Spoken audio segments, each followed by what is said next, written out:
कि सबसे ऊपर बनाई और लाइन नंबर 2 जो कि मैंने नीचे बनाई, तो वो डेटा के लिए एक अच्छी लाइन नहीं है, या हम ये कह सकते हैं कि जो डेटा की जो मोस्ट रिप्रेजेंटेटिंग लाइन है वो लाइन नंबर 3 है, क्योंकि उसमें बहुत सारे पॉइंट्स उस लाइन के करीब से गुजर रहे हैं और ऐसी इनफाइनाइट लाइन पॉसिबल है। अच्छा हाँ, अब इशू क्या आता है, इशू ये आता है कि हमारे पास इनफाइनाइट पॉसिबिलिटीज हैं और हमें उसमें से एक लाइन चुन के लानी है, यानी एक ऐसी लाइन के पैरामीटर्स चुन के लाने हैं जो कि बेस्ट डेटा को रिप्रेजेंट कर सके। ठीक है, तो हमें एक ऐसा थीटा नॉट और थीटा 1 सेलेक्ट करके लेके आना है इनफाइनाइट थीटा नॉट और थीटा 1 में से, जो कि हम बेस्ट तरीके से हमारी डेटा को रिप्रेजेंट कर सके। अच्छा, अगर आप इस वक्त जो स्क्रीन के ऊपर शो हुआ है उसमें देखें तो एक आपके पास डेटा पॉइंट मौजूद है x, उसका जो ओरिजिनल y है वो हमने शो किया हुआ है, और अगर आप इसको लाइन के ऊपर प्रोजेक्ट करें, इस पर्टिकुलर पॉइंट को लाइन के ऊपर प्रोजेक्ट इसका डिस्टेंस बेसिकली देखें लाइन से, ठीक है, तो लाइन की वजह से जो इसके ऊपर y मिलेगा that would be the predicted y, this is called yp, या इसको आप y कैप से भी शो करते हैं, या फिर आप इसको h theta x से भी शो करते हैं, because h theta x gives you the y dash और y predicted, right? ये आपका एरर हो जाएगा y minus y predicted या y dash minus, तो देखिए ऊपर आपके पास ये लिखा हुआ है error for one training example is h theta x minus y, where y is the original y and h theta x is basically y cap, y dash, right? तो जो आपने predicted y है उसमें अगर आप original y को minus करेंगे तो you will get the error for one training example.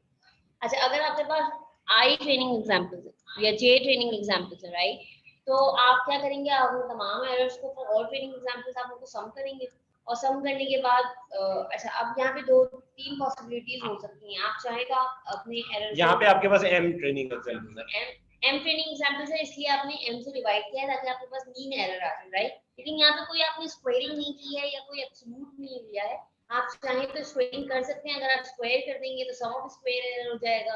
अगर आप उसको मीन एम वैल्यू से डिवाइड कर देंगे तो मीन स्क्वायर्ड एरर बन जाएगा, अगर आप उसके ऊपर रूट भी ले लेंगे तो रूट मीन स्क्वायर एरर बन जाएगा, and these all are the evaluation metrics, इसमें कोई खास फर्क नहीं है सिवाय स्केलिंग कांस्टेंट की। अच्छा, इसके अंदर ये बात है कि हम स्क्वायर क्यों करेंगे, स्क्वायर करने की रीजन, अच्छा, इसके रीजन मैं इस तरीके से बता दूं कि अगर आप एक लाइन लेते हैं और लाइन के ऊपर जितने पॉइंट्स हैं और जितने पॉइंट उतने ही पॉइंट्स नीचे भी हैं, तो अगर आप स्क्वायर नहीं करते तो पॉजिटिव एरर नेगेटिव एरर को कैंसिल आउट कर देगा, जो आपके पास टोटल एरर हो जाएगा वो होगा 0, एक्चुअली में वो 0 नहीं है, that have some particular value. तो हमारे पास 2 पॉसिबिलिटीज होती हैं उस नेगेटिव को अवॉइड करने के लिए, एक तो पॉसिबिलिटी ये है कि आप उसको एब्सोल्यूट कर दें ताकि नेगेटिव की साइन कैंसिल आउट हो जाए, और दूसरी तरीका क्या है कि आप उस चीज को स्क्वायर कर दें,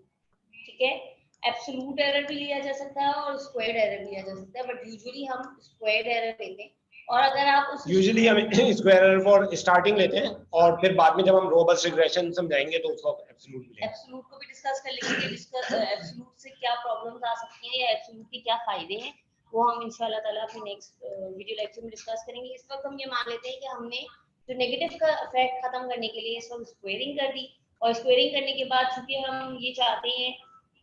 ऐसा मीन क्यों लेते हैं, मीन का असर भी आपको पता होना चाहिए कि अगर आपके पास 4 डेटा पॉइंट्स हैं, हम सबके 111 एरर आ जाए और आपके पास 400 डेटा पॉइंट्स हो, उनका 0.1 0.1 0.01 एरर आए, तो उनका सम और उनका सम एक्चुअली बेसिकली जो 1 का एरर है वो छोटा आपको दिखेगा, 400 पॉइंट्स के लिए 0.1 0.1 के एरर को जब आप ऐड करेंगे तो वो ज्यादा दिखेगा, हालांकि ऐसा है कि उसका एरर 400 पॉइंट्स के लिए एरर कम है और जो 4 डेटा पॉइंट्स हैं उनके लिए 1 का एरर ज्यादा है, तो दैट्स व्हाई हम उसको एवरेज इफेक्ट कैलकुलेट करने की कोशिश करते हैं और हम अपनी टोटल एरर को डिवाइड कर देते हैं नंबर ऑफ सैंपल्स में। साथ में इनको ये भी बता दें कि 1/2 हमने इसको बाद में डिस्कस कर लेंगे जब हम नॉर्मल इक्वेशन डिस्कस करेंगे, लेकिन जस्ट ऑन द सरफेस बता दें। मैं ये बता देती हूं कि हमें इस कॉस्ट फंक्शन को बेसिकली डेरिवेट करना है, तो जब डेरिवेट करेंगे तो जो स्क्वायर्ड है ये नीचे आता है, तो उसके लिए हम पहले लेकिन इस वीडियो के अंदर हम डेरिवेट नहीं करेंगे, आपको जस्ट बता दें कि डेरिवेट करेंगे। ये जो 2 है इट्स अ नॉर्मलाइजेशन कांस्टेंट, इसको आप नॉर्मलाइजेशन कांस्टेंट के तौर पे ले सकते हैं 1/, ठीक है। और दूसरी बात ये कि ये जो J कैपिटल J है, ये capital J is the standard notation for your cost function which represent the cost of all the example, तो ये आपको थ्रू आउट मशीन लर्निंग और डेटा साइंस आपको ये जैसे पाला पड़ता रहेगा। दूसरी बात ये कि आप यहाँ पे एक और इम्पोर्टेंट चीज देखें कि h जो कि हाइपोथेसिस है आपका, जो इसको हमने लाइन लिया, कभी आप इसे कर्व भी ले सकते हैं, कभी आप इसे कुछ और बहुत सारी चीजें ले सकते हैं आप, इसे ट्रिग्नोमेट्रिक फंक्शन ले सकते हैं आप, इसे एडिशन ऑफ बहुत सारे फंक्शन ले सकते हैं। तो जो h है जिसको हम हाइपोथेसिस कह रहे हैं, it is a function of features या x, और ये जो j है it is a function of theta naught और थीटा वन जो कि आपके पैरामीटर्स हैं। तो ये एक बहुत बड़ी इंपॉर्टेंट डिस्टिंक्शन है और इसकी बेस के ऊपर हम बहुत इंपॉर्टेंट रिजल्ट जो है निकाल के आपको बताएंगे। तो लेकिन अभी नहीं, बाद में बताएंगे, लेकिन आप इन चीजों को अपने ध्यान में तो आप ये देखिएगा कि जो हमारे पास लेफ्ट साइड के ऊपर ग्राफ जो प्लॉट है, जो स्कैटर प्लॉट है, वो हमने हाइपोथेसिस को प्रिंट करने के लिए किया है। इसलिए अलोंग एक्स एक्सिस हमारे पास फीचर्स हैं और अलोंग वाई एक्सिस हमारे पास प्राइस ऑफ द हाउस है, राइट? एग्जैक्टली। और अभी हम थोड़ी देर के अंदर कॉस्ट फंक्शन को प्लॉट करेंगे। तो वो cost function is a function of model parameters. तो उसमें हमारे पास एक्स एक्सिस के ऊपर बेसिकली पैरामीटर की वैल्यू होगी और वाई एक्सिस के ऊपर उस पैरामीटर की वजह से जो एरर रिपोर्ट हो रहा होगा हम वो प्लॉट करेंगे। तो ये आपने दिमाग में रखना है कि cost function j is a function of parameters, जबकि hypothesis is a function of features। अच्छा, अब जो इंपॉर्टेंट चीज है वो ये है कि हमने j को फॉर्मुलेट कर लिया for all linear regression example, और अब हमें ये करना है कि इस j को मिनिमाइज करना है, और मिनिमाइज करके हमें minimum error of all the lines, आपको पता है यहाँ पे इनफाइनाइट लाइंस है जो कि इस डेटा पे फिट हो सकती हैं, लेकिन हमें उन इनफाइनाइट लाइंस में से कौन सी वाली लाइन चूज करनी है जो कि बेस्ट फिट हो, और बेस्ट फिट वो वाली लाइन है जिसका ये एरर सबसे कम आएगा, ठीक है ना। तो हम सबसे कम एरर वाली लाइन निकालेंगे और उसका जो भी थीटा नॉट यानी उसके जो भी पैरामीटर होंगे, बेसिकली हमें वो पैरामीटर चाहिए, हम उन पैरामीटर्स को लर्न करेंगे। So this is the first problem जो कि आपने फॉर्मुलेट कर ली है, और इसके बाद और आप अपनी प्रॉब्लम को एक मिनिमाइजेशन प्रॉब्लम के तौर पर लेंगे और किसी भी तरीके से आपको अपने कॉस्ट फंक्शन को मिनिमाइज करना है so that you could have the model parameters which best represent the data।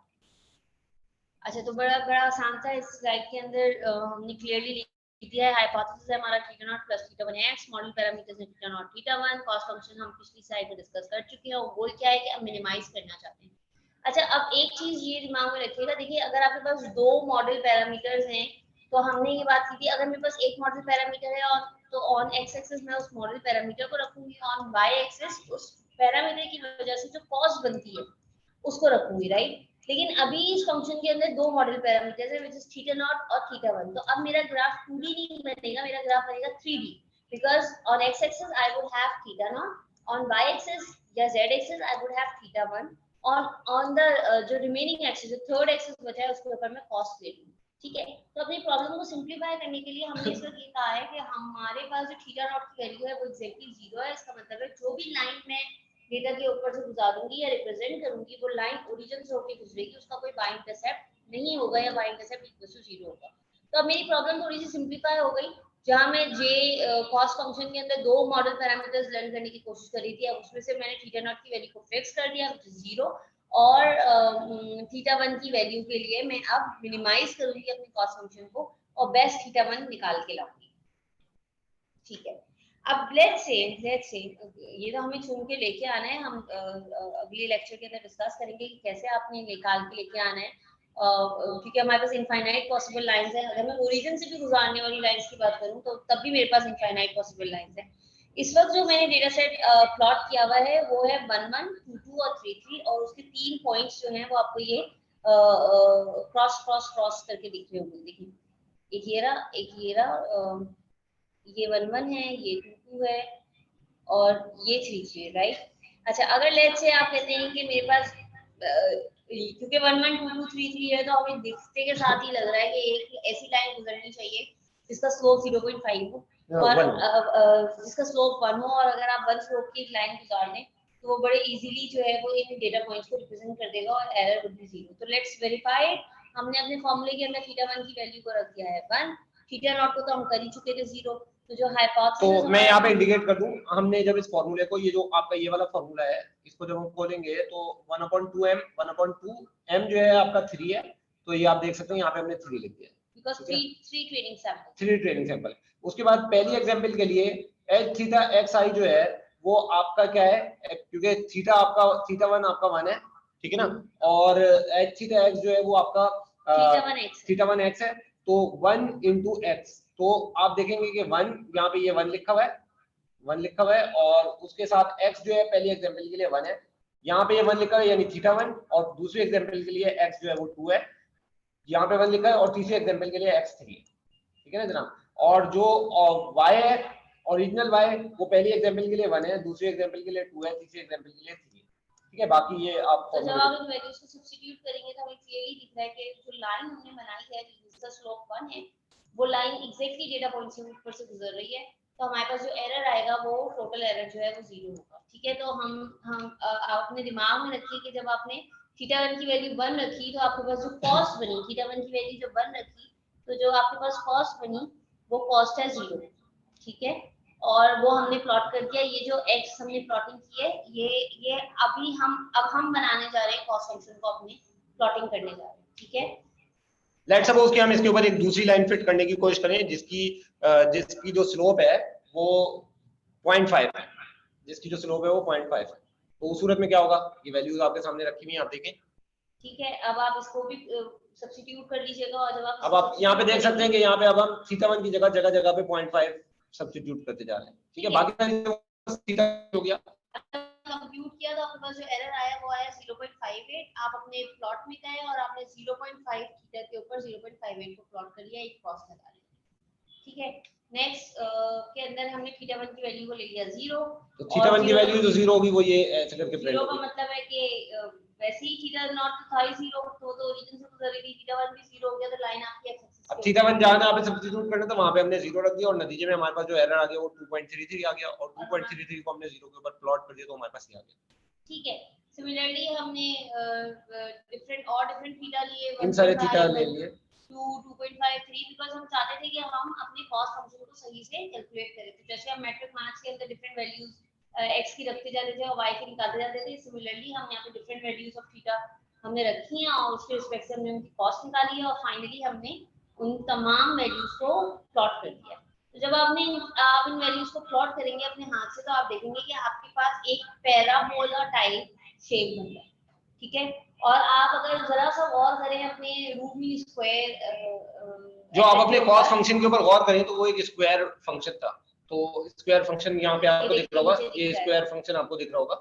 है ना, स्क्वायर फंक्शन था। और आपको याद होगा कि पैराबोला की इक्वेशन जो होती थी वो, बाकी बहुत ज्यादा मैथमेटिकल प्रिलिमिनरीज में अभी हम नहीं जा रहे, लेकिन पैराबोला की जो इक्वेशन होती थी वो y = x² होती थी। तो यहाँ पे एग्जैक्टली यही है कि j theta 1 is the square function तो हमें एक्सपेक्टेड भी यही होना चाहिए कि हमारे पास जो है वो एक पैराबोला टाइप बनेगा और हमने उसको प्लॉट करके भी देखा and we have this parabola, right. और इस पैराबोला के अंदर जो मिनिमम एरर है वो आपको इस जगह पे मिल रहा है, जो कि हमें बिल्कुल क्लियर है कि इस जगह पे हमें पैराबोला के अंदर जो है मिनिमम, और इस थीटा 1 की वैल्यू 1 है। तो बेसिकली हम थीटा 1 = 1 ढूंढ रहे थे। एक चीज याद रखिएगा, देखिए इस वक्त हमने कोई लर्निंग नहीं की है, हमने फिक्स अपने हाथ से कुछ वैल्यूज रखी है थीटा 1 की और हमने उसके थ्रू जो है वो अपने आरएमएससी को प्लॉट करने की कोशिश की है and we get this parabola. इस फंक्शन को, इस कॉस्ट फंक्शन को हम कहते हैं convex function, convex cost function. Convex cost function, और इसकी प्रॉपर्टी ये है कि इसके अंदर एक ही मिनिमा मिनिमा है, तो global minima is equal to local minima. तो ये हमने कॉस्ट फंक्शन फॉर्मुलेट कर लिया लीनियर रिग्रेशन के लिए, और अब इंशाल्लाह अगली जो हमारी वीडियो होगी उसके अंदर हम इसको जो है मिनिमाइज करने के जो बहुत सारे तरीके होते हैं उनमें से एक अदद तरीके को अप्लाई करेंगे और दूसरे तरीके भी आपको बताएंगे। तो stay tuned, thank you very much and wait for our next video and comment us. Thank you.